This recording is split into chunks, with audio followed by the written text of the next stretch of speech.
Allahu Akbar imam, berhenti sekejap, Allahu Akbar, satu masjid sekali. Disiplin sangat hebat. Kasut di luar masjid teratur daripada hujung ke hujung. Yang tak letak itu orang Malaysia.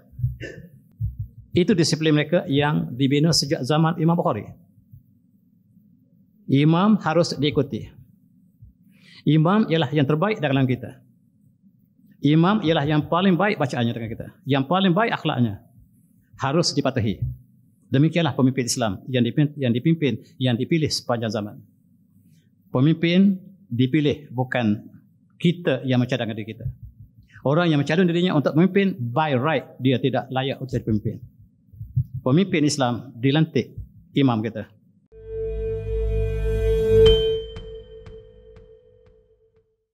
Pada kesempatan hari ini, saya barangkali diminta oleh Tuan Mudir untuk membincangkan satu sejarah ulama agung kita yang bertumpu di Bukhara, di Samarkand, Tashkent dan kawasan yang kita sebut sebagai Ma Wara'an Nahr. Dan sekarang kita panggil Uzbekistan. Dalam tajuk Uzbekistan, bumi para ulama agung Islam. Mari kita lihat, mari kita kenal bumi ini. Bumi yang pernah berkat ini pada satu masa dulu. Di sinilah para ulama kita berjuang. Dan yang paling terkenal ialah Imam Bukhari. Di sinilah bumi Imam Bukhari dan makamnya juga di sini. Imam At-Tirmizi juga dilahirkan di sini. Imam Ad-Dalimi juga di sini. Dan tokoh-tokoh tarikat juga datang dari sini. Abu Mansur Al-Maturidi juga lahir di sini. Dan di sinilah tempat lubuk segala ilmu. Dan hari ini dia bertukar menjadi sebuah negara komunis. Kemudian hari ini barulah bertapak kembali untuk membentuk identiti baru. Inilah negara Uzbekistan yang saya ingin sebut hari ini, dan kita akan lihat siapakah ulama-ulama besar kita yang dilupai, dan bumi tempat mereka bergiat pada mula awalnya ialah di sini. Di sini bumi yang sangat indah. Tuan-tuan yang sangat sudah pergi dapat menyaksikan bunga-bunga yang sangat-sangat luar biasa. Bunga mawarnya di mana-mana saja kita lihat.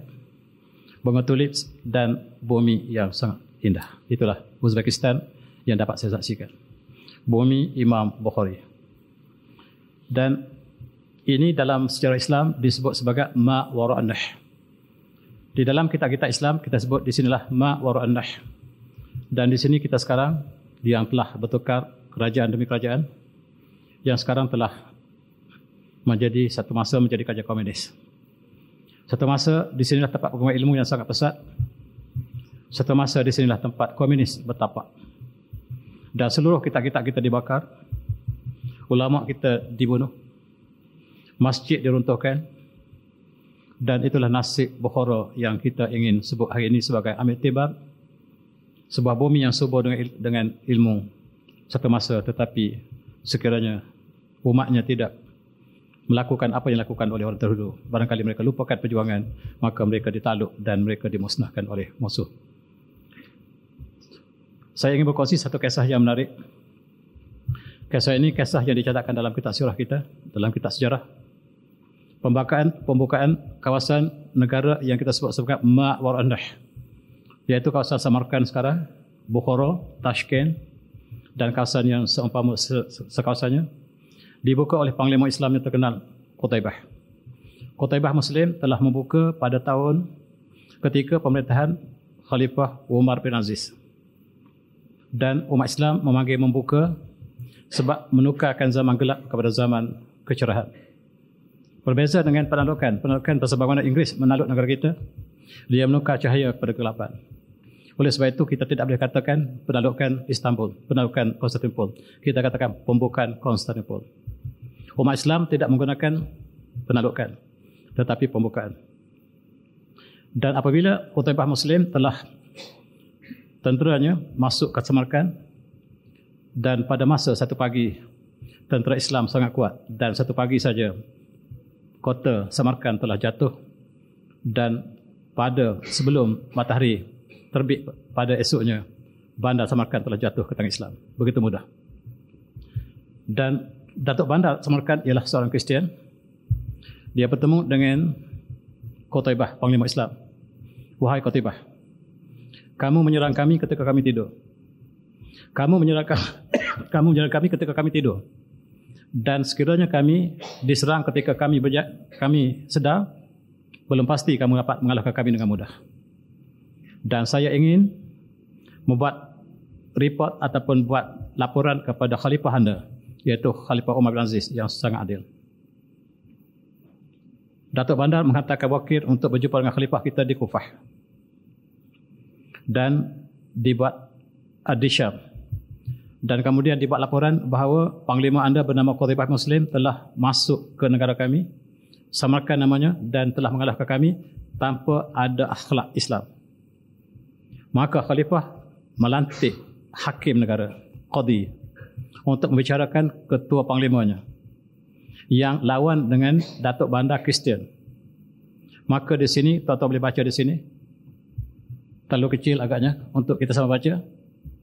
Dialog di antara dalam mahkamah antara Qadi yang dilantik oleh Khalifah seolah Presiden negara, melantik ketua hakim negara, membincangkan tentang kesalahan Panglima Perang Negara lawan Kristian Datuk Bandar yang di bandarnya telah ditakluk ataupun dibuka oleh umat Islam. Kata Qadi, apakah benar kamu telah menyerang Bandar Samarkand ketika waktu subuh? Benar, Tuan Hakim. Sebab itulah strategi Rasulullah. Rasulullah membuka sebuah negara waktu subuh. Jadi saya membuka waktu subuh. Tidak ada salahnya. Benar, kata Tuan Hakim. Tetapi apakah kamu beri amaran sebelum kamu serang? Sepatutnya kamu beri amaran sebelum kamu serang. Ya, saya tidak beri serang. Kalau saya beri amaran, mereka sedar. Dan itu strategi kami tidak beritahu kami datang. Itu salah, kata Hakim. Sepatutnya mula-mula sekali kamu masuk satu negara yang belum Islam, kamu tawarkan Islam. Islam, aslim, taslam. Kamu Islam dan kamu sejahtera. Tawaran pada mereka. Sekiranya mereka menolak, maka tawarkan jizyah. Jizyah ialah untuk menjaga keamanan mereka. Sekiranya mereka menolak jizyah, maka barulah disiarkan perang. Ada 3 step sebelum perang. Tetapi kamu tidak ada step ini. Maka mahkamah menjatuhkan bahawa kemenangan kamu dibatalkan. Kemenangan tentera Islam Qutaibah bin Muslim dibatalkan oleh hakim negara yang disebut sebagai Qadi Al-Qadha. Di sinilah kita lihat keadilan Islam. Presiden melantik ketua hakim negara membicarakan ketua panglima perang, general perang. Kalah. Kerajaan kalah, yang menanglah Datuk Bandar Kristian. Kata hakim sekarang, tentera Qutaibah mesti beratur di luar, tunduk kepala, keluar daripada Bandar Samarkand, serah kembali kepada Datuk Bandar, sebab kamu masuk tanpa akhlak Islam. Dan ini sungguh menyayat hati. Qutaibah menyuruh pada tenteranya, wahai tentera sekalian, marilah kita keluar daripada kota Samarkand dan kita serah kembali kepada Datuk Bandar. Mereka tunduk di atas kuda masing-masing.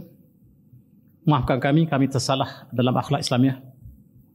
Dan mereka keluar daripada kota Samarkand, diperhatikan oleh seluruh penduduk Samarkand. Begitu syahadu, Datuk Bandar mengatakan, dia mengejar kepada Qutaibah, wahai Qutaibah, kami menyaksikan keadilan Islam. Kami tidak sangka kami akan menentang lawan Presiden, Khalifah, menggunakan hakim negara, membicarakan ketua perang, dan kami yang menang. Kami saksikan Islam adalah agama yang benar. Tidak ada agama, tidak ada bangsa, tidak ada masyarakat yang membenarkan, yang memberikan kemenangan kepada musuh. Dan sekarang saya bersama dengan seluruh penduduk Samarkand mengucap syahadat la ilaha illallah wa asyhadu anna Muhammadar Rasulullah. Ini ialah bumi Imam Bukhari. Seluruh penduduk Samarkand telah memeluk Islam. Tidak ada seorang pun tertinggal. Seluruh penduduk Samarkand memeluk Islam. Tidak ada satu bangsa yang seluruh penduduknya Islam kecuali Samarkand dan Melayu. Tak ada bangsa dunia yang satu bangsa satu agama kecuali Melayu dan Samarkand. Bangsa lain semuanya ada agama berbagai bangsa, tetapi antara Samarkand dengan Melayu ada satu hubungan yang sangat indah. Masing-masing seluruhnya unit, setiap unit anggotanya semua Muslim, dan itulah kisah Islamnya, kawasan yang kita sebut sebagai Ma'warah Nahr. Sekarang Ma'warah Nahr ini terdiri pada negara Kazakhstan, Turkmenistan, Uzbekistan, dan saya nak bincangkan ialah kawasan bumi kelahiran Imam Bukhari dan bagaimana perjuangan Imam Bukhari dan ulama-ulama yang muktabar yang dilahirkan di sini. Inilah bumi yang sangat indah. Tuan-tuan yang pernah sampai di sini dapat saksikan bunga di mana-mana saja. Berbagai-bagai jenis. Ketika musim sama, ketika musim bunga, kita akan lihat seluruh kawasan itu dipenuhi dengan bunga. Walaupun rumput berbunga. Dan itulah bumi Uzbek yang saya pernah lawati dalam 13 tahun lepas ataupun sekitar 12-13 tahun lepas. Ini pohon dipanggil whiteberry. Negara kita apabila kita ada tanam perhiasan, kita tanam pokok pinang raja yang tak ada buah. Di Uzbekistan, tradisinya mereka tanam pokok buah seluruh bandar. Antara pohon yang ditanam ialah pohon ini, whiteberry, rasanya sangat manis. Rakyat diminta untuk makan sebab negara ini ialah bersama dan setiap buah pokok sila makan. Rakyat sila makan. Kita boleh ambil iktibar, kita tanam di tepi highway, semua buah tak boleh makan, pohon. Tapi di Uzbekistan semua tanam pokok cherry, keluar merah seluruh kawasan itu. Buah berry, cherry, berry.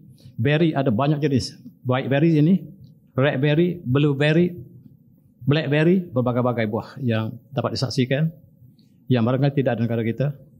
Dan mereka tanam di seluruh kawasan ini dan tanam ini dikatakan sejak pada zaman Imam Bukhari lagi. Roti sangat istimewa, kalau tuan-tuan pernah melawat. Rotinya sangat istimewa, besar saiznya, sedap. Dan tak dapat kita cari di sini. Bagaimanakah ramuannya, wallahualam. Dan wanita mereka terkenal dengan roti ini. Harga sangat murah. Hanyalah dengan berapa som, duitnya dalam som, dapat kita beli roti yang banyak dengan nilai wang yang sangat sedikit. Itulah suasana Uzbekistan, bumi Imam Bukhari. Kebab. Ini kebab. Kebabnya sangat besar. Daging kambing, kambing sangat banyak. Setiap gunung itu, setiap bukit itu ada pada rumput sampai ke atas kalau kita ada hutan. Gunung kita dipenuhi oleh batu dan hutan, tetapi di Uzbekistan gunungnya pada rumput. Seluruh gunungnya pada rumput sampai ke puncak. Dan kambing yang dipelihara, lembu dan sebagainya sangat banyak dan harga seekor kambing barangkali sama harga dengan seekor ikan yang besar. Itulah Uzbekistan yang tuan-tuan barangkali boleh pergi melawat kubur Imam Bukhari di sana. Ini ialah kubur para pejuang kita. Di sini sepupu Rasulullah dikebumikan, dimakamkan. Namanya Qusam bin Abbas, bukan. Qusam bin Abu Talib. Sepupu Rasulullah yang telah berjuang sebelum Qutaibah telah gugur syahid di sini. Dan dikebumikan kubur Qusam bin Abu Talib. Sepupu Rasulullah dimakamkan di sini. Dan banyak makam-makam para sahabat yang dimakamkan di seluruh perjalanan. Sebab umat Islam telah keluar sejak selepas Hijriah dan mereka telah keluar membawa Islam ke seluruh dunia. Dan di sinilah Jalan Sutera menjadi lawan utama mereka daripada timur, barat ke timur sampai ke China. Inilah kubur Nabi Daniel. Dalam Al-Quran ada 25, disebut 25 orang Rasul yang mulia dan tidak tersebut Nabi Daniel.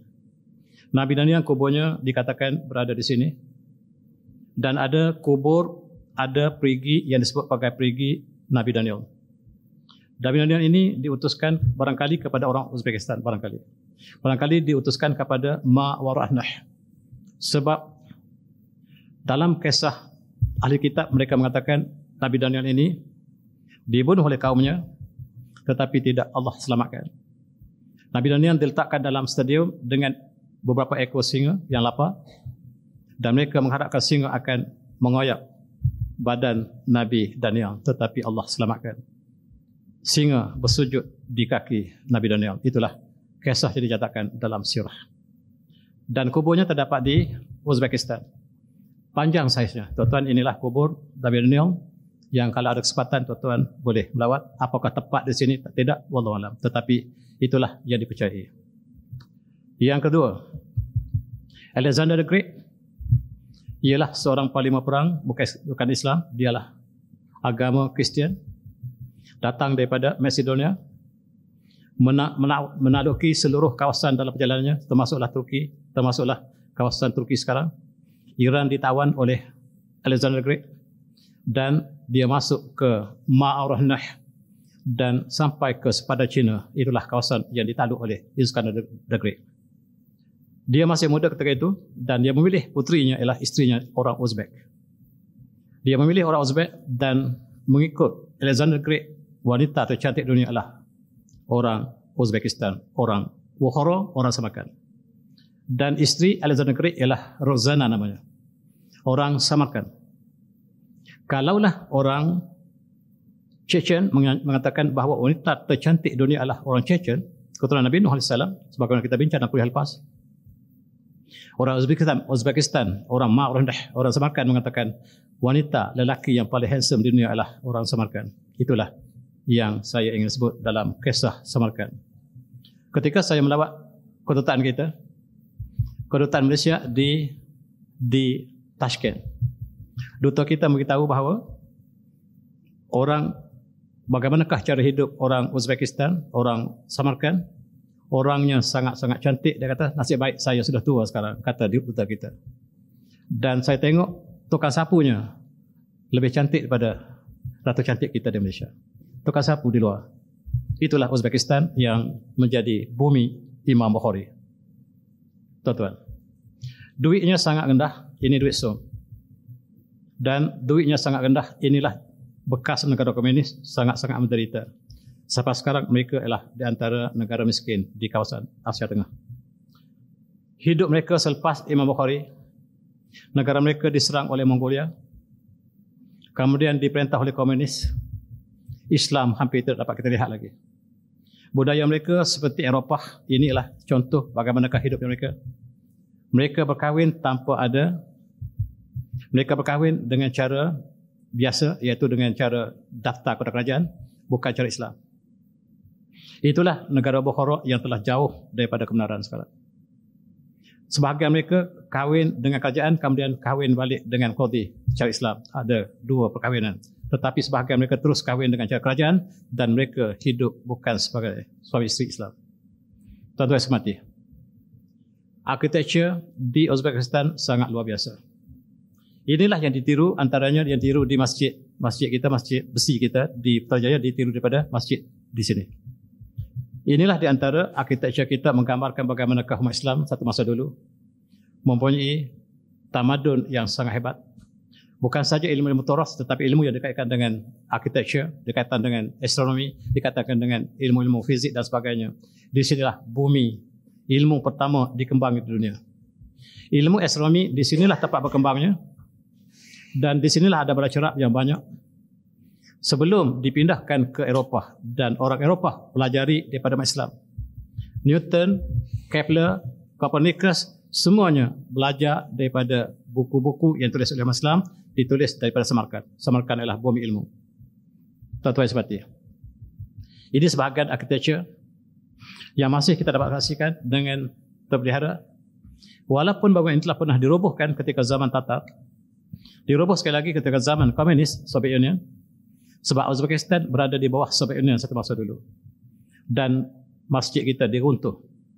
Dalam masa yang singkat selepas mereka merdeka pada tahun 1991, mereka membina kembali monumen yang telah diruntuhkan dan mereka buat sehampir dengan asalnya. Dan inilah bentuk yang ada sekarang.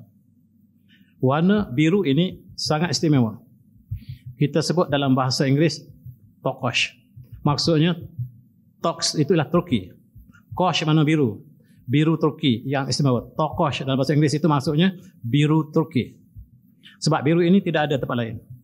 Biru yang sangat spesial ini menjadi lambang kepada seluruh masjid yang terdapat di Samarkand, Tashkent dan seumpamanya. Ini adalah di antara masjid yang masih tertinggal. Masjid yang dibina sezaman ataupun selepas Imam Bukhari, inilah bentuk daripada kayu yang masih kekal sampai hari ini. Dan ini dipanggil Bolu House Mosque. Ini adalah masjid yang kalau kita pergi melawat, kita singgah dapat menyaksikan tertibnya orang Uzbek solat.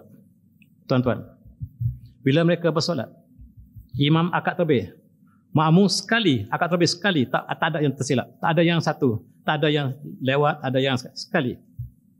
Allahu Akbar imam, berhenti sekejap, Allahu Akbar, satu masjid sekali. Disiplin sangat hebat. Kasut di luar masjid teratur daripada hujung ke hujung. Yang tak letak itu orang Malaysia. Orang Malaysia yang sampai situ letak kasut, dan kita lihat kasut yang tidak tertutup itu orang kita, kawan kita. Itulah bila mereka sujud, dahi jatuh ke lantai sebab inilah tapapan sekali. Tap. Imam sujud dan seluruh satu masjid, tuan-tuan, masjid ini sekali bunyi. Tap. Seluruh masjid sekali. Itu disiplin mereka yang dibina sejak zaman Imam Bukhari. Imam harus diikuti. Imam ialah yang terbaik dalam kita. Imam ialah yang paling baik bacaannya dengan kita, yang paling baik akhlaknya, harus dipatuhi. Demikianlah pemimpin Islam yang dipilih sepanjang zaman. Pemimpin dipilih, bukan kita yang mencadangkan diri kita. Orang yang mencadang dirinya untuk memimpin, by right, dia tidak layak untuk jadi pemimpin. Pemimpin Islam dilantik imam kita. Dan setiap yang dia buat harus kita patuh. Dan kita masih dapat saksikan suasana ini di Samarkand. Inilah di Samarkand. Tuan-tuan, inilah monumen yang sangat-sangat indah. Dibuat daripada biru Turki, Tokosh. Dan marble ini terdapat di kawasan-kawasan yang di kawasan tersebut. Di sini dikunjungi hari ini, tuan-tuan pergi di sinilah balai cerap, museum dan juga masjid, sekolah dan universiti digabungkan dalam satu kompleks satu masa dulu, tapi sekarang telah menjadi museum untuk dilawati oleh seluruh penduduk dunia. Dan ini gambar saya ketika kami melawat. Di situ nampak ada Raja Nazrin ketika itu masih belum sultan. Dia melawat di situ, dan ini rombongan kami ramai juga.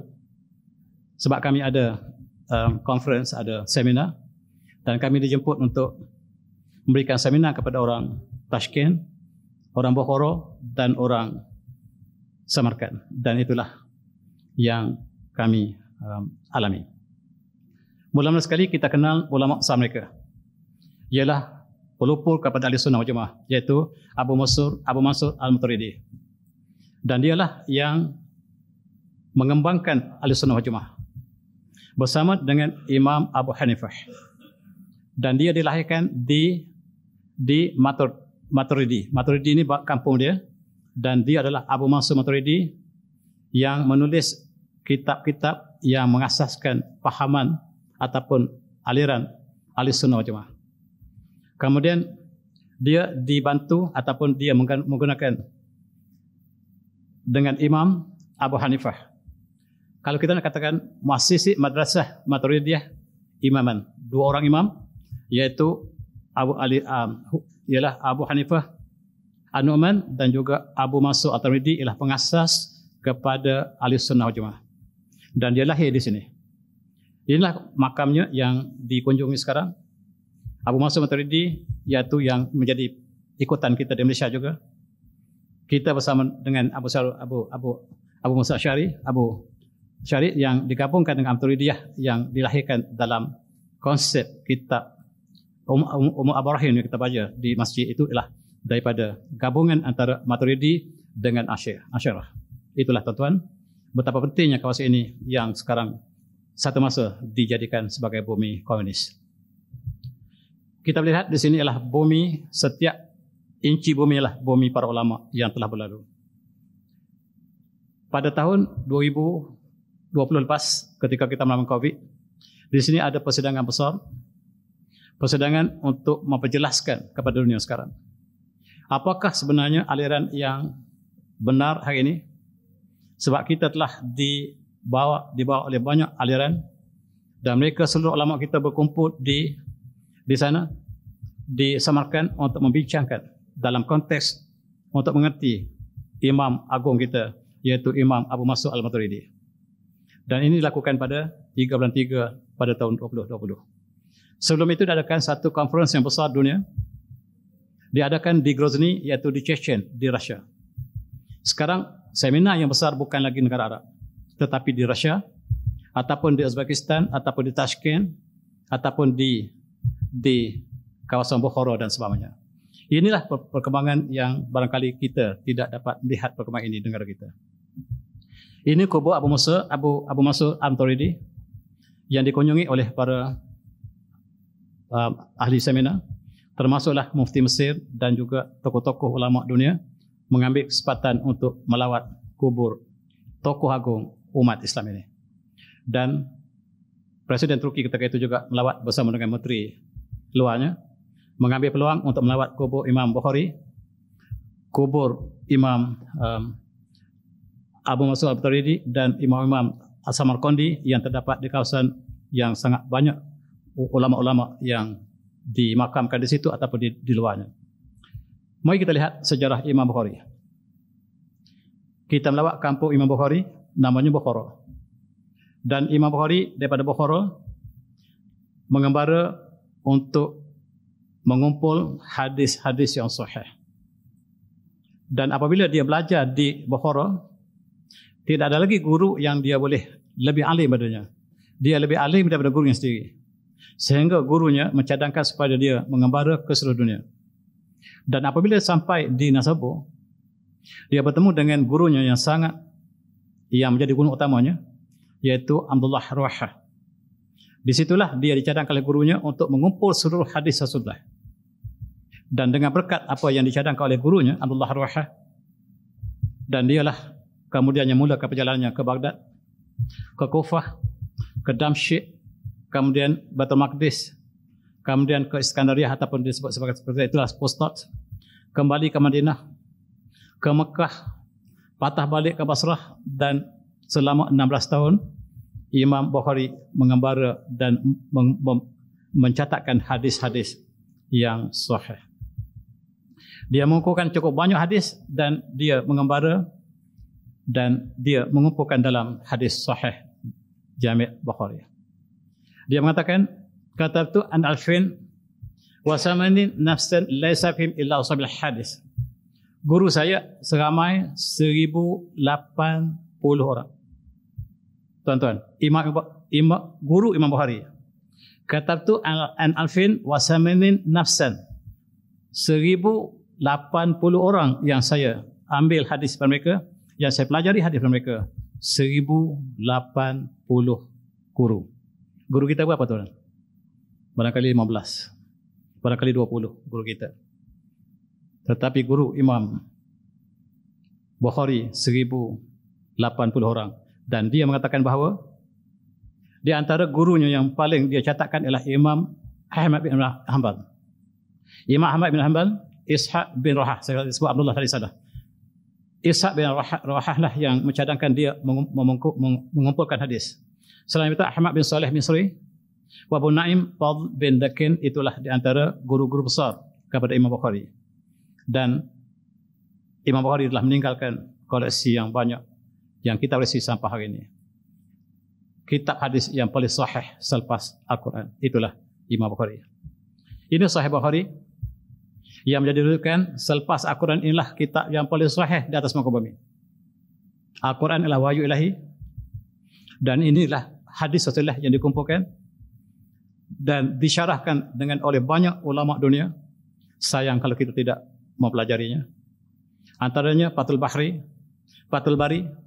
yang ditulis oleh Al-Hafiz Ibn Hajar Al-Asqalani. Tuan-tuan, kita kena pelajari ini. Sayang kita apabila jasa yang dilakukan Imam Bukhari begitu besar, meninggalkan koleksi yang banyak, disyarahkan oleh ulama-ulama yang mutabar, dan syarah Sahih Bukhari yang paling terkenal dalam kalangan kita, mazhab Syafi'i barangkali, Al-Hafiz Ibn Hajar Al-Asqalani. Alhamdulillah saya pelajari kitab ini sebahagiannya pada saya muda dulu, dan saya merakamkan. Alhamdulillah saya kepada Tuan Guru Dr. Huda Muhsin yang menjadi guru Fathul Bari saya satu masa dulu. Kalau dia dengar, kalau ini saya live, kalau dengar, dan segala kebaikan mudah-mudahan Allah limpah kepada dia. Inilah kitab agung kita, tuan-tuan. Sayang kalau kita tidak pelajarinya. Kitabnya sangat panjang, sangat besar. Kalau kita belajar 20 tahun pun barangkali sukar untuk habis. Tetapi kita tidak boleh tinggal kitab yang menjadi rujukan utama suluh ulama kita. Satu kisah yang cukup menyayati, tuan-tuan. Apabila Imam Bukhari mengembara sedunia, dia kembali ke kampung asalnya Bukhara. Dan di mana saja dia pergi, orang lain tinggal, guru-guru yang ada. Semuanya bertemu pada Imam Bukhari. Ketika Imam Bukhari berada di Naisabur, guru yang mengajar di situ agak dengki kepada Imam Bukhari, sebab apabila Imam Bukhari sampai di Naisabur, murid-muridnya seluruh berkumpul kepada Imam Bukhari. Tinggal kosong di tempat belajar biasa, semuanya menjadi imam kepada murid kepada Imam Bukhari. Sehingga timbul dengki daripada guru yang kehilangan murid. Dia mengatakan Imam Bukhari mengatakan Al-Quran itu makhluk. Menyebabkan fitnah inilah dia dihalau daripada kampung. Dia mengembara dan akhirnya kembali ke rumahnya dengan perasa sedih. Sampai saja di rumah, anak murid telah penuh, tak tahu daripada mana untuk belajar dengan dia.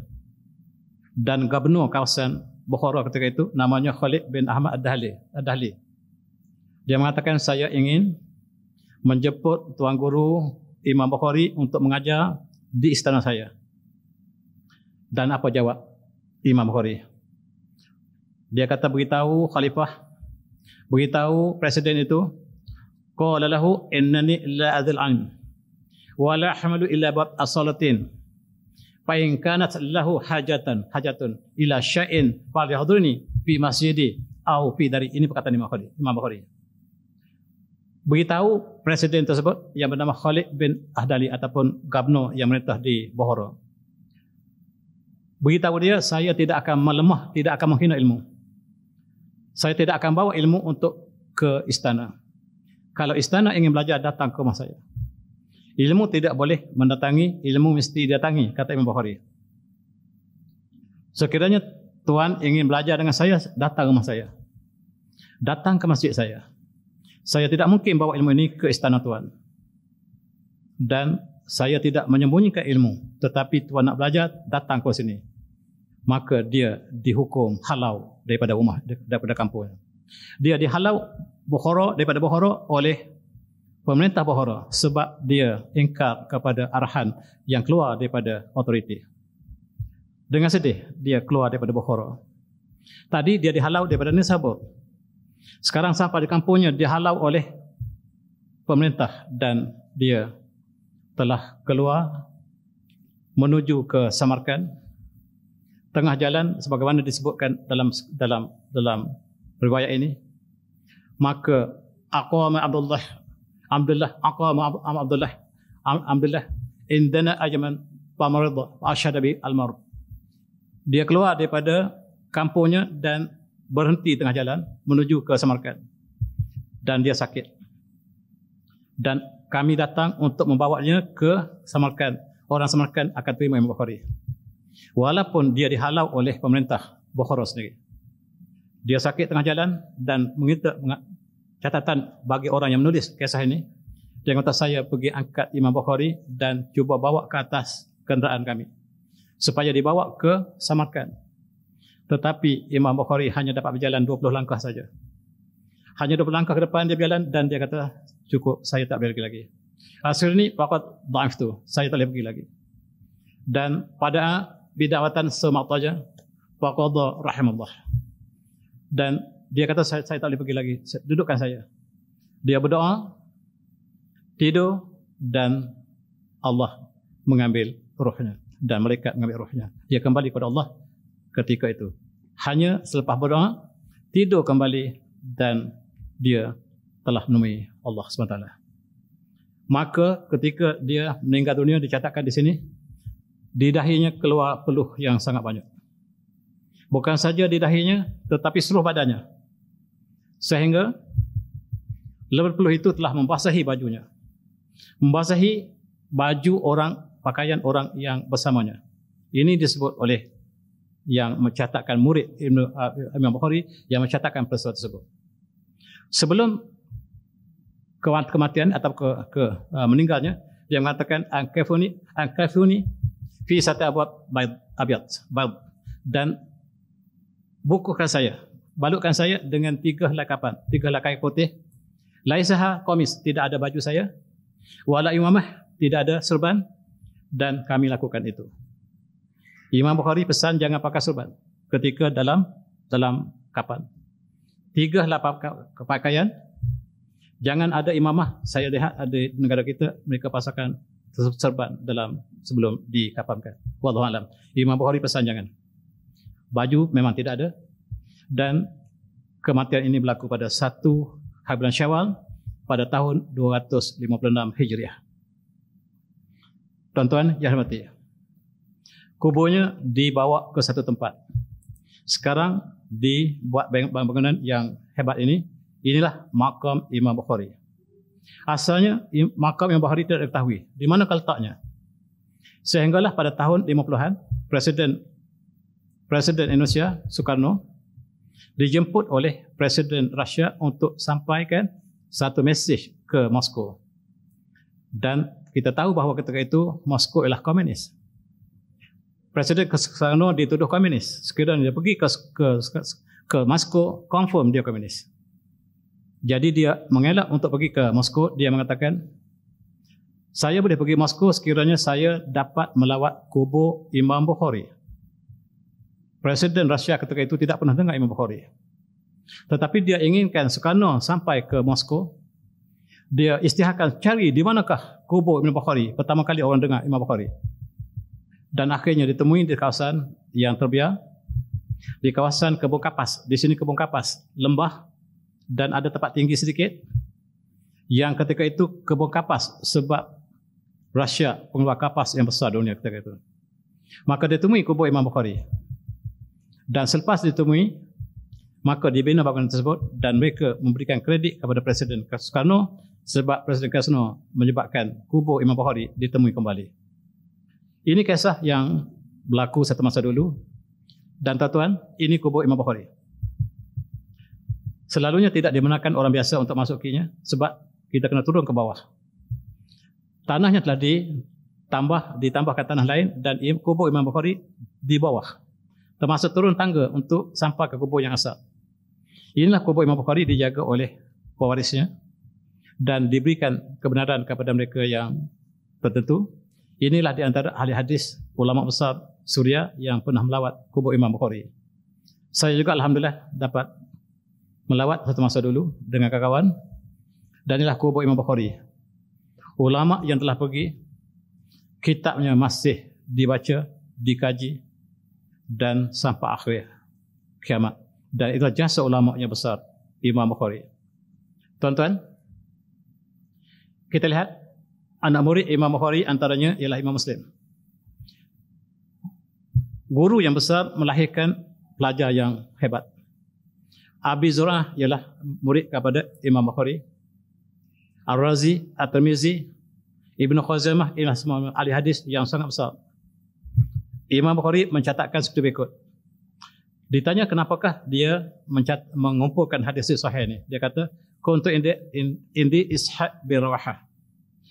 Faqal law jamantum kitaban mukhtasaran li sahih sunnati Rasulillah sallallahu alaihi wasallam fa kan fi zalika bi qalbi.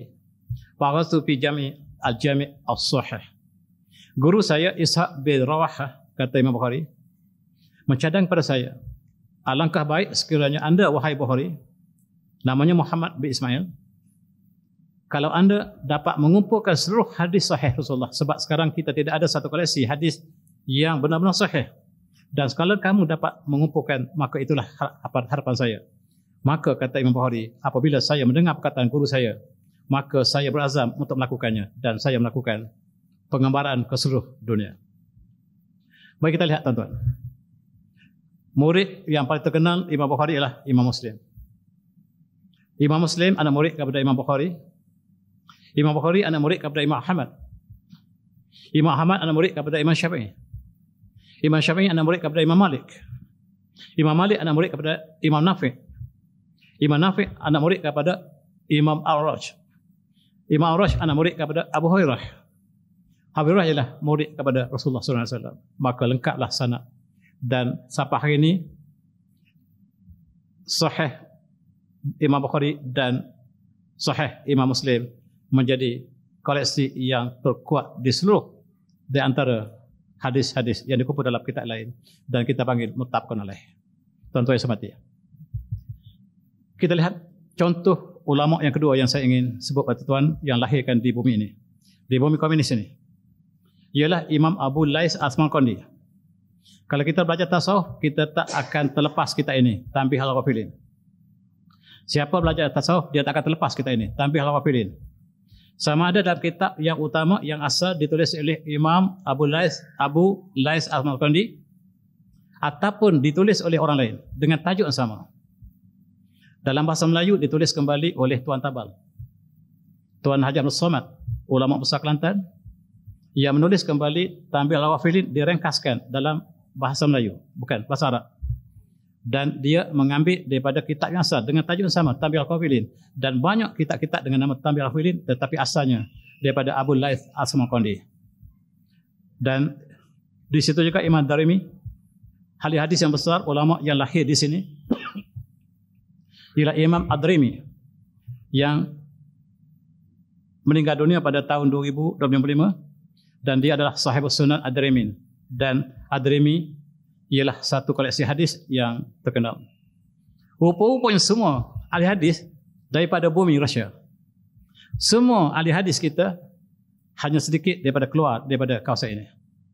Imam Bukhari, Imam Muslim daripada sebelahnya, daripada Iran sekarang. Kemudian Imam Tirmizi, Imam Ad-Darimi dan tokoh-tokoh yang banyak ulama-ulama telah dihasilkan di bumi yang betul ini. Tetapi sekarang sayang, bumi ini telah dihancurkan oleh Rusia, dihancurkan oleh komunisme dan sosialisme, dan hari ini kita lihat sisa-sisa hanya tinggal bangunan yang dapat menjadi saksikan keagungannya. Ini Sahih At-Tirmizi. Tirmizi ialah juga sebahagian daripada rangkaian yang sama. Dan Imam Tirmizi kampungnya ialah Tirmiz. Tirmiz duduk dekat dengan sebahagian daripada Tashkent, tak jauh daripada Tashkent. Tuan-tuan juga kalau dapat melawat ke sini, melawatlah kampung asal Imam Tirmizi dan makamnya, dan dialah yang menulis Sunan At-Tirmizi. Cukup hebat tuan-tuan. Rupa-rupanya ulama kita berkumpul di sini. Kebanyakan ulama besar kita bukan orang Arab, tuan-tuan. Kebanyakan ulama besar kita bukan orang Arab, orang Mongolia. Sebab Imam Bukhari bukan orang Arab. Dan ketika saya melawat kuburnya, kubur Imam Bukhari, seorang cucunya, keturunannya yang bersama kami, dia mengatakan Imam Bukhari ialah moyangnya yang ke-12 atau berapa. Rupa cucunya bukan orang Arab, rupa cucunya seperti orang Mongolia. Matanya sempit. Itulah barangkali wajah Imam Bukhari sebenarnya. Dan dia bukan Arab. Imam Muslim bukan Arab. Imam Tirmizi bukan Arab. Imam Darimi bukan Arab. Dan tidak banyak yang kita lihat dalam konteks hadis. Kebanyakan imam hadis ini daripada kawasan bumi Rusia, bumi komunis yang kita saksikan sekarang. Yang ketiga, kita melawat ke sini, kita lawatlah kawasan apa yang disebut sebagai kompleks imam, khas imam di Tashkent. Tashkent adalah ibu negara kepada Uzbekistan. Di sini tersimpan Al-Quran yang pertama. Al-Quran yang dibaca oleh Sayyidina Osman ketika baginda dibunuh oleh pemberontak. Darah baginda khalifah telah jatuh ke atas Al-Quran dan Al-Quran disimpan di sini. Di sinilah masrah imam yang masih terdapat disimpan di negara komunis, tuan-tuan. Bukan di negara, bukan di Mesir, bukan di Saudi, bukan di Yaman, tetapi di negara komunis. Disimpan oleh orang Moskow saat masa dulu. Dan disimpan oleh Samarkand ketika zaman ulama kita. Selepas jatuhnya Samarkand ke tangan komunis, Rusia telah merampas, dibawa ke Saint Petersburg. Kemudian dibawa ke tempat yang lain. Umat Islam sedunia telah membuat satu petition untuk kembali ke Al-Quran yang paling asas ini, Al-Quran Mushaf Imam, sebab telah disembunyikan oleh Rusia. Akhirnya ulama-ulama kita telah bertemu daripada sedunia dan minta supaya dikembalikan semula Al-Quran ini. Sebab inilah Al-Quran yang pertama yang menjadi mushaf imam kepada seluruh orang di dunia.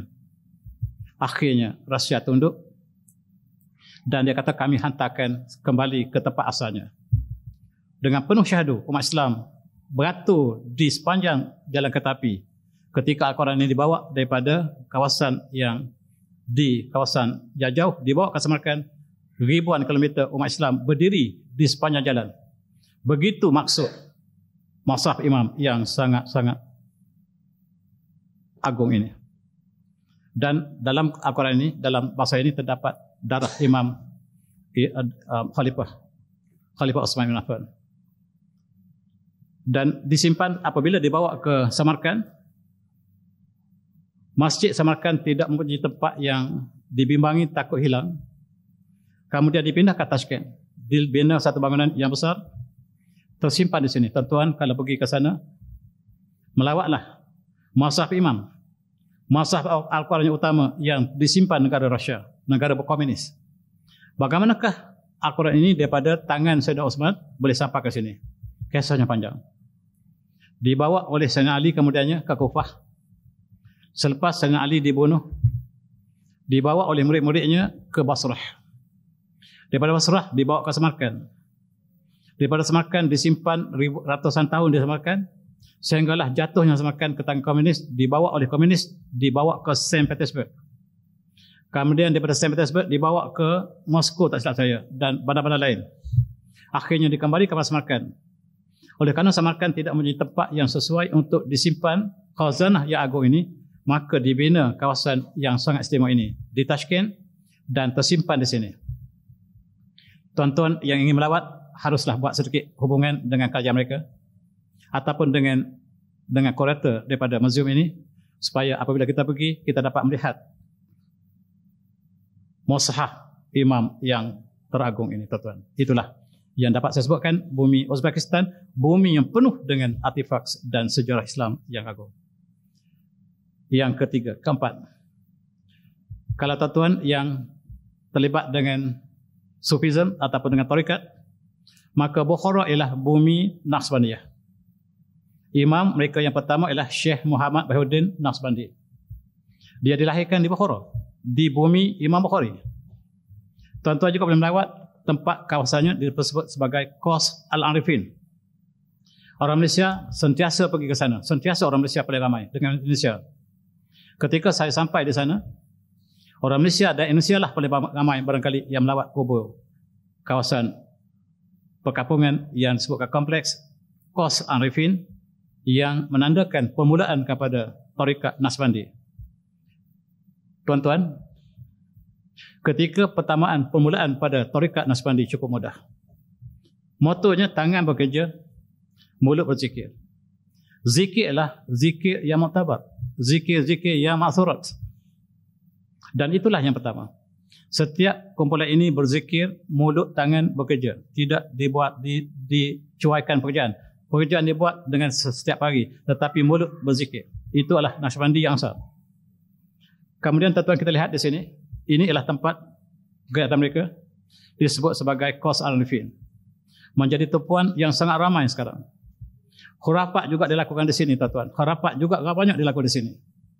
Selepas ratusan tahun telah berlalu, apa yang diajar oleh Syekh Naqshbandi ini telah sekarang dilakukan mereka yang mengunjunginya, termasuklah orang Eropah, orang Rusia, orang-orang yang berdekatan, termasuk orang Cina juga yang melawat di sini.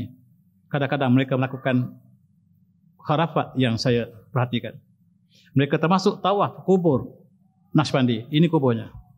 Mereka lakukan perkara-perkara yang bercanggah dengan syariah kita. Dan mereka membaca aurat mereka. Ketika saya sampai, tuan-tuan, inilah Syekh Wali Muhammad Utsman, pemimpin besar dunia dalam tarikat Naqshbandi. Namanya Sirruddin Naqshbandi. Dia adalah ketua besar Naqshbandi dunia, yang kemudian yang di bawah-bawahnya termasuklah pemimpin-pemimpin Naqshbandi di Malaysia. Yang besarnya ketika saya sampai di Bukhara, inilah orangnya. Saya tanya apakah yang dia baca. Dan ada kawan memberikan ini doa daripada Panglima ataupun Syekh Muhammad Utsman Syirajuddin Naqshbandi ini. Dan kita cuba tengok apakah yang dia berdoa. Doanya cukup payah, sukar untuk kita faham, tuan-tuan. Dan saya baca, tuan-tuan boleh rasakan apakah maksudnya. Allahumma inni as'aluka sir bisirri zat wa bizatis sir. Ini kita tak faham. Ya Allah, sesungguhnya aku memohon pada Dikau dengan sirri zat, dengan rahsia zat, dan dengan zat yang rahsia. Apa dia maksud dia? Ini hanya dipahami oleh mereka. Kita tak perlu amalkan. Sebab kita tak faham apa maksud mereka. Huwa anta wa anta huwa. Subhanallah. Huwa anta huwa. Lagi-lagi tak faham. Dan la ilaha illa anta. Ini kita faham. Ashrabatu binurillah. Binuri ashillah. Wa kulli ismillah. Min aduwi wa aduillah. Wa min syarri khalqillah. Bi'ati alfin. Bi'ati alfin la hawla wa la quwwata illa billah. Ila akhiri, tuan-tuan. Ini ialah yang hanya dibaca oleh pemimpin besar Naqshbandi. Saya pinjam pada mereka. Nak tengok apakah zikir mereka yang paling tinggi. Yang berbeza sama sekali dengan dilakukan oleh pemimpin mereka yang asal. Sedap pemimpin mereka yang asal hanyalah berzikir yang maksurat. Tuan-tuan yang saya hormati, kita lihat apakah yang ada di Bukhara sekarang. Dan di Bukhara kita lihat ada apa yang mereka sebut sebagai pusat-pusat khalwat, pusat-pusat tarikat yang mereka berada di sini dengan bersuluknya. Yang ini antaranya yang sempat kami lalui, tak sempat masuk pun. Dan di sinilah tempat-tempat yang masih kekal di Bukhara, ia peninggalan daripada amalan mereka yang terdahulu. Tuan-tuan, Naqshbandi daripada Uzbekistan, daripada Bukhara dibawa ke Mekah, dibawa di sini. Masjid Bilal menjadi pusat perjalanan Naqshbandi daripada Uzbekistan, daripada Bukhara sampai ke Mekah. Daripada Mekah dialihkan kepada alam Melayu, kepada Jawa, kepada Sulawesi, dan yang paling banyak menerima Naqshbandi ialah di alam Melayu. Setiap ini ada guru-guru yang diazahkan, ada yang utama, ada yang sekunder, dan masjid ini telah diruntuhkan oleh kerajaan Saudi. Masjid ini sangat dibenci oleh Saudi sebab dia adalah pusat kepada perkembangan tarikat. Dan letaknya Masjid Bilal ini di atas bukit Jabal Aba Qubais di tepi sebelah Masjidil Haram yang telah diruntuhkan oleh kerajaan Saudi sekarang. Dan yang kelima, ada tokoh-tokoh yang bentuk satira, tetapi dia mengajar muridnya dengan cara yang lawak. Dan dia dipanggil sebagai Juhal, terkenal seluruhnya. Dia berasal daripada Bukhara. Kisahnya dia mengajar murid dia dengan cara yang sangat-sangat lucu supaya pelajarnya berfikir apa yang dia nak sebut. Kisahnya antaranya satu hari kaldanya hilang. Dia cari-cari tak dapat, tak temu. Kemudian dia kata alhamdulillah. Orang tanya kenapa sebut alhamdulillah? Dia kata kalau saya bersama dengan kaldai saya pun hilang juga. Dia ada mesej. Bagaimanakah jiwa manusia dengan Allah? Hilang jiwa terhadap Allah. Dan itu maksud dia. Kalau saya bersama dengan kadar saya pun hilang juga. Dan dia dibuat patung di Bukhara, tuan-tuan. Orang sebenarnya dia ulama besar. Tetapi dia mengajar satira supaya dipikirkan oleh orang yang berkenaan. Satu hari, jirannya datang untuk pinjam kaldainya. Dan dia enggan beri kepada jirannya. Dia kata, kalda saya tidak ada. Tiba-tiba kalda bunyi. Dan kata jirannya itu bunyi. Kata Juhal, kamu nak dengar saya ke nak dengar kaldai? Kamu dengar saya ke nak dengar kaldai? Dia mengajar dengan cara halus, lucu. Sekali dia masuk ke bandar, dan dia merasakan dia dikenali orang. Dan dia kata, apabila bertemu dengan seorang di pasar, anda kenal saya tak? Kata Juhal. Orang itu kata tak. Saya kenal kalda tuan. Kata Juhal, kaldai kenal kaldai. Dia cakap dengan cara halus dan sampai mesejnya. Kena berfikir lama berfikir dan terkena pada diri sendiri. Itulah Juha yang dirakamkan dalam kitab-kitab tasawuf. Kisah yang katakan Juha dirakamkan. Banyak tuan-tuan belajar tasawuf akan bertemu dengan guru besar tarikat ini bernama Juha. Juha ini gelaran yang sebagai satu perokan, tetapi namanya asalnya bukan demikian. Namanya Khaja Nasruddin. Yang ketujuh, bumi Bukhara, bumi Samarkand ialah tempat saintis agung dunia. Di sinilah lahirnya Al-Khwarizmi. Di sinilah lahirnya Ibn Sina. Di sinilah lahirnya tokoh-tokoh astronomi yang agung dalam sejarah dunia. Semuanya lahir di sini. Seolah-olah sekiranya tidak ada tokoh-tokoh saintis yang agung di Bukhara, di Samarkand ini, Eropah masih gelap sampai sekarang. Inilah jasa umat Islam, antaranya Al-Khwarizmi yang mengasah algebra. Algebra dengan algoritma diasaskan oleh Al-Khwarizmi. Dan sekarang komputer saya menggunakan algoritma. Tanpa ada Al-Khwarizmi, tidak akan ada algoritma, tidak akan ada komputer. Sebab komputer saya menggunakan algoritma, menggunakan kaedah Al-Khwarizmi untuk menciptakan komputer ini. Itulah nilai ulama yang silap. Dan dia menulis kitab Al-Jabr Al-Muqabalah. Ibn Sina, dia lahir di satu kampung namanya Madik Sina. Itu namanya Ibn Sina. Kampungnya nama Madik Sina. Seluruh orang kampung ini doktor. Seluruh Madik Sina ini doktor. Dan tuan-tuan pergi melawat kampung Ibn Sina ini, yang menulis kitab Asy-Syifa yang sangat terkenal ini tuan-tuan, lahir di kampung Madik Sina. Dan istilah medicine datang dari Madik Sina. Medicine yang kita pangkalkan sekarang ini ialah datang daripada nama kampung Ibn Sina. Medicine dipanggil medicine sekarang.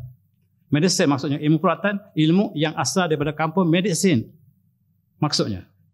Begitu besar jasa umat Islam yang akhirnya membentuk tamadun di Eropah. Semuanya datang daripada kawasan ini yang barat tidak akui, tetapi sejarah tidak boleh dibohongi. Ini gambar saya ketika kami melawat Universiti Tashkent.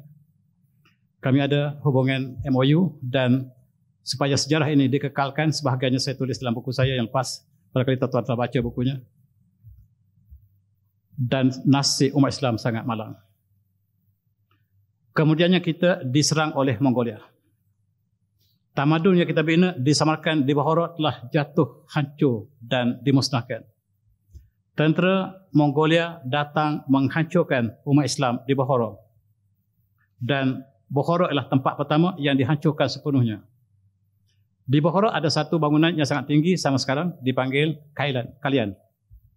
Ceritanya apabila dia merumpuhkan seluruh bangunan Islam di Samarkand, di Bukhara, di Samarkand dan sebagainya. Ketika ingin meroboh bangunan ini, dia tengok ke atas terlalu tinggi dan jatuh topinya ke bawah. Itu maksudnya tidak baik untuk dia. Dan dia tinggal satu-satunya bangunan yang tidak diruntuhkan di Bukhara ialah bangunan ini. Bangunan ini masih ada sampai sekarang, tuan-tuan boleh lihat, dan di tepinya ada masjid. Ini masjid yang masih ada sekarang, tidak digunakan untuk solat. Tetapi adalah sebagai satu monumen yang masih kekal di sini. Barangkali sekarang dijadikan masjid, saya tak pasti. Kita lihat dalam kisah, dalam tulisan Ibn Katsir. Dalam kitab Al-Bidayah wa Nihayah, dia menceritakan bagaimanakah apabila tentera Mongolia masuk ke Bukhara, dia membunuh ribuan dan tidak dapat dikira lagi darah yang mengalir. Di Masjid Bukhara, ketika Genghis Khan masuk ke masjid, umat Islam sedang solat. Lalu Genghis Khan membunuh imam. Digantikan oleh makmum di bawah. Dibunuh imam yang kedua. Dan diganti juga dengan ketiga. Dibunuh yang ketiga. 20 imam dibunuh dalam Masjid Bukhara. 20 imam. Dan cukup menarik, mereka tidak lari. Mereka tidak lari sedikit pun. Dan inilah yang dikagumi oleh Tatar, Mongolia yang mengatakan, walaupun kami membunuh satu demi satu imam, yang lain akan tampil. Sebab mereka tahu, bila mereka tampil jadi imam, kami akan bunuh. Dan mereka berubuk untuk menjadi imam. Selepas imam yang keempat dibunuh, yang kelima datang segera. Dibunuh yang kelima, yang keenam segera ke depan. Yang ketujuh, dan ini tak pernah kami saksikan. Inilah suasana di kota Bukhara sebelum kejatuhannya. Selepas itu, dia dihancurkan oleh komunis. Bolshevik juga menghancurkan tuan ketika Soviet Union. Bukhara berada dalam Soviet Union. Kawasan Soviet Union ini sangat besar satu masa dulu. Diperintah oleh komunis. Ketua mereka ialah Stalin, Lenin dan kumpulan-kumpulan gerombolan Yahudi yang mencipta komunis. Dan inilah yang dilakukan oleh Yahudi, membela komunis untuk menghancurkan Islam di Rusia, ataupun nama asalnya lah Soviet Union. Masjid kita diruntuhkan. Masjid Bukhara diruntuhkan. 900 masjid diruntuhkan kali pertama. Dan pada tahun 1991, jumlah masjid yang diruntuhkan 2,700 masjid. Dan masjid yang dibina kembali ialah berdasarkan kepada masjid yang lama. Umat Islam dibunuh. Rumah kita dibakar. Jumlah akhir masjid yang dicatatkan oleh Rusia sendiri. Rusia mengatakan kami menghancurkan 6,682 masjid. Tuan-tuan kena ingat kisah ini. Komunis tidak mungkin reda dengan kita. Masjid akan dihancurkan. Pertama kali ulama akan dibunuh kalau sekiranya komunis terlibat dalam satu negara. Ulama akan dibunuh, masjid akan dihancurkan. Azan tu tak kira lah. Masjid dibunuh, diruntuhkan. Itu kalau komunis yang memerintah sebuah negara. Dan telah berlaku di Bukhara, di Samarkand. Mereka meruntuhkan 6,000 masjid yang tidak diruntuh dijadikan sebagai kandang babi ataupun tempat simpanan senjata mereka. Tuan-tuan, dalam tahun 34 saja mereka membunuh 100,000 umat Islam di Ukraine, di Crimea. Itu negara Islam semuanya. Ukraine itu semuanya rakyat Islam satu masa dulu. Yang sedang berlaku perbangan ini asalnya Islam. Crimea yang sedang direbut oleh Amerika sekarang juga Muslim. Mereka menangkap hampir 1,5 juta umat Islam. Ketika umat Islam lari, mereka membunuh di dalam perjalanan. Ini ulama warisan daripada Bukhara dibunuh. Ulama-ulama besar kita selepas Imam Bukhari dibunuh sehingga Bukhara telah menjadi bumi komunis. Cukup malang tuan-tuan. Ini ialah pemimpin kita terakhir di Bukhara. Telah dibunuh, namanya Haji Khoja Nias, dan dia adalah ketua seluruh kawasan Ma-Warahnah.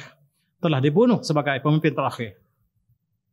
Pemimpin Bukhara terakhir inilah yang telah dibunuh, dijatuhkan jabatannya, dan istananya masih ada sekarang. Istananya menyediakan kenangan bahawa di sinilah satu masa dulu ulama umara yang bertahta. Negara Islam yang contoh, Bukhara adalah negara Islam yang melaksanakan hukum Allah, menjadi satu kenangan indah. Sekarang tinggal kenangan akhirnya kita lihat Amerika yang menghancurkan Rusia. Soviet Union telah jatuh dan negara Soviet Union telah berpecah kepada 15 buah negara. Termasuk Uzbekistan telah pecah. Ukraine asalnya negara Rusia telah terpecah daripada Rusia. Begitu juga dengan negara-negara lain yang satu demi satu telah jatuh. Maka Uzbekistan telah merdeka. Apakah lebih baik atau tidak? Kita lihat budaya komunis kekal apabila mereka merdeka. Walaupun mereka merdeka, nama mereka Islam tetapi jiwa mereka komunis. Ini ketika saya sampai di Uzbekistan, presiden mereka adalah Islam Karimov namanya. Dia asalnya adalah Setiausaha Agung kepada Parti Komunis Uzbek. Dan bila sampai di airport, saya ingin solat. Tidak dibenarkan. Tidak boleh di sini. Solat tidak boleh. Kami tunggu masa sampai ke hotel untuk solat. Sebab saya ingat boleh solat macam di airport kita. Tidak boleh. Sebab wakil mereka akan menangkap kita kalau solat. Walaupun mereka nama Islam, Islam Karimov, tetapi mereka masih menekan Islam. Pejuang-pejuang Islam ditangkap. Mereka yang menyebut tentang Islam ditangkap. Kami juga ditangkap. Bila kami sampai dalam satu bas kami, 2 bas kami sebenarnya, kami ditangkap oleh tentera mereka. Mereka tak tahu apakah kami ini Islam atau tidak. Sebab mereka melihat yang wanita kami pakai tudung. Ini satu dosa besar di Uzbekistan. Jangan pakai tudung. Kami ditahan. Dan mereka membawa senapang di belakang kami. Cukup menakutkan.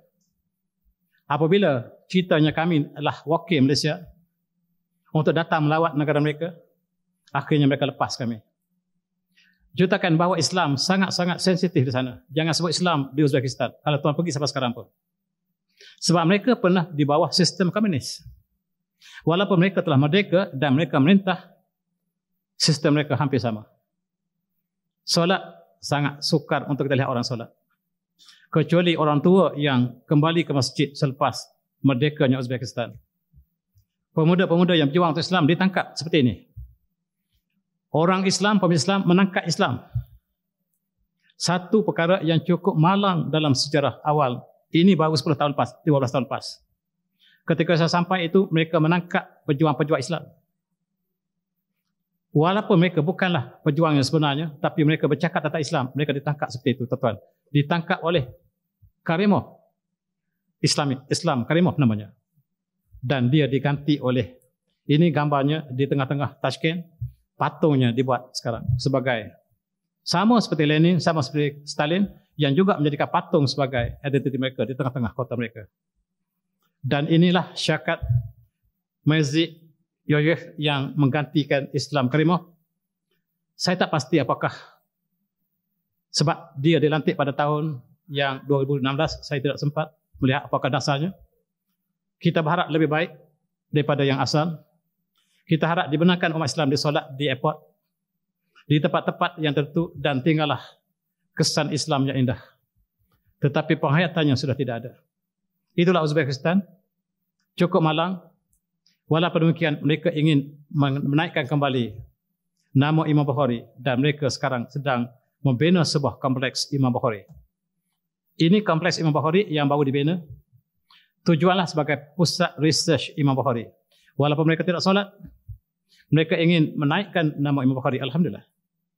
Dan mereka menjemput pengkaji-pengkaji yang ingin mengkaji tentang Imam Bukhari, sila ke sini. Saya tak pasti apakah mereka terbuka pada seluruh dunia ataupun kepada penduduk yang berdekatan. Wallahu a'lam.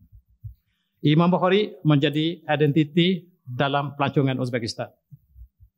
Di Tashkent ada pusat Imam Bukhari, Institut Imam Bukhari. Bahkan di seluruh dunia Imam Bukhari namanya cukup harum. Di Indonesia ada masjid yang meniru masjid Imam Bukhari di Cianjur, dan antara yang menyanjungi Imam Bukhari ialah orang Indonesia yang juga membina bangunan untuk mengambil sempena dalam binaan Uzbekistan. Mereka juga menggunakan warna turquoise, iaitu warna Turki biru Turki sebagai identiti, dan bangunan-bangunan yang dibina ini sebagai model kepada bangunan yang terdapat di Bukhara ataupun di Tashkent sebagai ingin mengembalikan sejarah kagungan Imam Bukhari di Indonesia. Di England, banyak markas-markas ataupun pusat center yang bernama Imam Bukhari, antaranya di Liverpool. Pusat-pusat Islam yang menamakan pusat Imam Bukhari. Di Masjid Lancaster juga ada pusat Imam Bukhari. Terdapat Masjid Imam Bukhari. Cuma di Malaysia tidak ramai banyak masjid atas orang yang bernama Masjid Bukhari. Tapi kalau kita pergi ke England, maka banyak nama Masjid Imam Bukhari ataupun Surau Imam Bukhari, pusat Imam Bukhari. Di Malaysia saya tidak menemui banyak Masjid Imam Bukhari. Sebagai sekurang-kurangnya untuk kita mengerti jasa ulama yang besar ini. Kembali tuan-tuan, Sahih Bukhari. Kita kenang kembali Bukhara dengan peninggalan Imam Bukhari, dan saya berpesan pada diri saya, tuan-tuan, jangan kita tinggalkan kitab ini. Kitab Fathul Bari yang ditulis oleh Ibn Hajar Al-Asqalani menjadi syarahan yang terbaik kepada koleksi Sahih Bukhari. Mudah-mudahan kita dapat mengembalikan terus Islam dalam kehidupan kita, dan saya minta maaf kalau dah terlewat. Mudah-mudahan, dan saya tutupi dengan wabillahi taufiq. Assalamualaikum warahmatullahi wabarakatuh.